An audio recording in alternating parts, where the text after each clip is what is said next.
بەڵام هێشتا ڕێژەی سەوزایی لە کوردستان بە وتەی چالاکانانی بواری ژنکە لە پێویستدا نییە. لە شارۆچکەی دەربەنیخانی 16 مانگەمەوە بەرنەمامەکەی دەربەنیخان 20,000 نەمامی بەسەر فەرمانگە حکومەکان و خوێندنگە و قوتابخانە و ڕێکخراوە ژینگەیەکاندا دابەش کرد. بەڵام لەو ڕێژەیە بەپێی راپۆرتێکی بە دوواداچوونی هۆبەی دارستان و پاوەند بەشی زۆری ئەو درەختانە وشک بوون و بەشێکیشیان نەڕوێنراون و بەهەدەر دراون. ئەمەش جگەل لەوەی لەدەستدانی سەرمایەکی ژینگەییە بەهەدەردانی ئەو ڕێژە زۆرەی درەختە لە شارۆچکەی دەربەنیخاندا کە بەرپرسیارەتی یەکەمیش لە ئەستۆی بەڕێوەبەر و لێپرساوانی ئەو فەرمانگانەیە کە نەمامەکانیان وەرگرتووە و دواتر نەیان ڕواندووە یاخود نەیانتوانیوە سەوزی بکەن.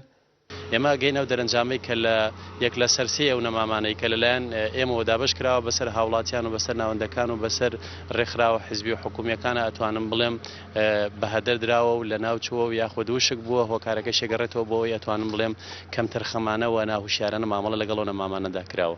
بەپێی ئەو راپۆرتە بە دوواداچوونەی هۆبەی دارستان و پاوەندکەوێنەیەکی دەستکەناڵ لێنارتی کەوتووە زۆرترین جێگا کە نەمامی وەرگرتووە و نەیناشتووە و دواتر وشک بووە پەیمانگای تەکنیکی دەربەنیخانە کە بڕی 1000 نەمامی بەبێ بەرامبەر پێدراوە کە لەو ڕێژەیە 600 نەمامی نەناشتووە و 300 نەمامیشی وشک بووە.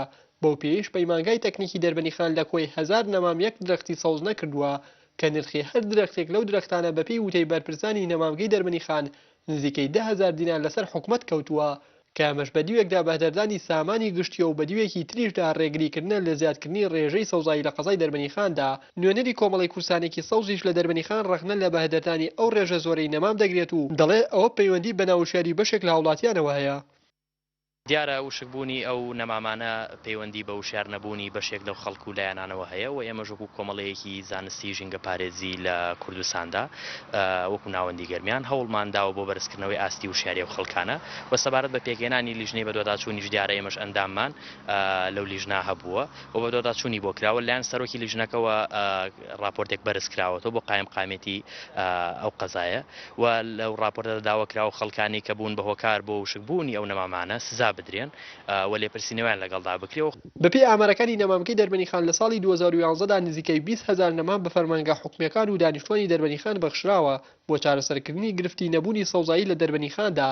بەڵام لەو ڕێژەیە بەپێی ڕووپێوەکەی هۆبەی دارستان و پاوەندێک لە سەرسەی ئەو ڕێژەیە بەهەدەر دراوە و ئەمەش وای کردووە شارۆچکەی دەربەنیخان بەهۆی کەمی ڕێژەی سەوزایی و تەپوتۆزی چەندین کارگەی بیناسازی ناو شارۆچکەکە و ڕۆشتنی بە هەزاران تەنکەری سوودەمەنی بەنێو قەزاکەدا و نەبوونی درەختی پێویست لەم شارۆچکەیەدا مەترسی پیسبوونی ژینگەی لێ بکرێت.